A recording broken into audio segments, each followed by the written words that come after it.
Pour le SCSI, Monsieur Rouget.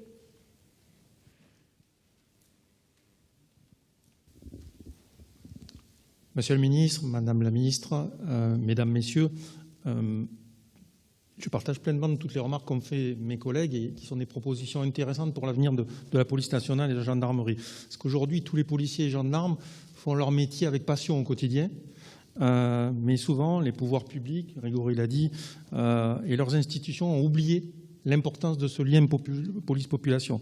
Il n'a pas été réfléchi suffisamment au rôle du policier dans la société, sa place, et par un déficit d'investissement à l'accueil, par exemple, ou dans la formation, ce policier et ce gendarme de terrain n'a pas été toujours mis dans les conditions optimales qui permettent d'assurer ce bon service public, vous l'avez dit, à l'Assemblée nationale.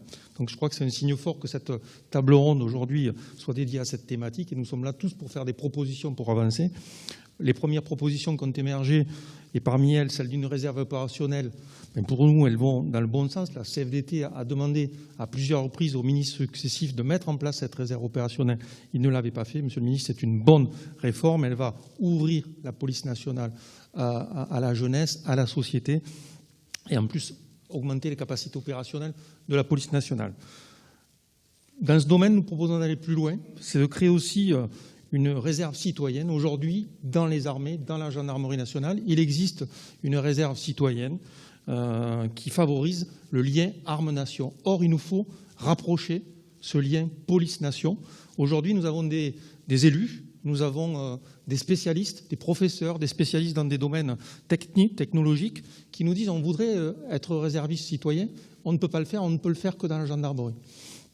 Et dans la gendarmerie, M. Rodriguez, je pense, le confirmera, il y a 1300 réservistes citoyens qui viennent bénévolement apporter leur connaissance du terrain pour les élus, leur connaissance technologique, bénévolement à la gendarmerie nationale. Et nous vous demandons, Monsieur le ministre, de mettre ce dispositif en place aussi pour la police nationale. Je crois que ça serait intéressant pour connaître les enjeux locaux, d'une part, et pour apporter cette connaissance de la société civile à la police nationale. Dans le même ordre d'idées, nous avons aujourd'hui des règles différentes concernant le cumul emploi-retraite. Et là, je crois que c'est important qu'on harmonise aussi ce qui se fait dans la police et la gendarmerie. Pourquoi ? Parce que c'est intéressant que l'ensemble de la société civile puisse bénéficier de l'apport des policiers qui ont eu une carrière riche sur la sécurité, le management, la situation de crise. Et aujourd'hui, un seul exemple, par exemple, les bacs pro sécurité. Ça marche, ça le vent en poupe, ça marche bien. Mais l'éducation nationale n'a pas de policiers qui sont volontaires pour faire, à cause de cette différence de situation entre policiers et gendarmes, n'a pas de policiers qui sont volontaires pour faire cette démarche-là. Pour terminer, je ne vais pas reprendre ce qu'ont dit tous mes collègues, je suis entièrement d'accord avec leurs analyses. Je crois que la logique de performance qui est focalisée parfois sur certains indicateurs est responsable d'une partie des dysfonctionnements.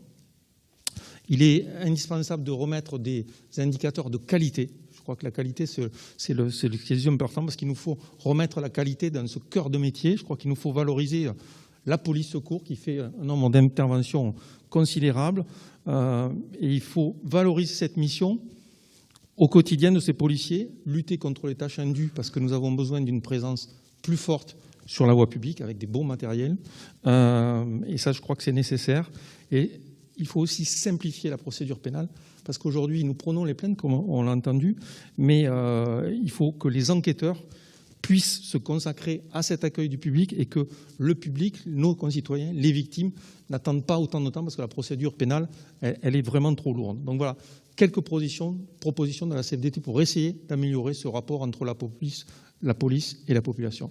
Merci de votre écoute. Merci bien.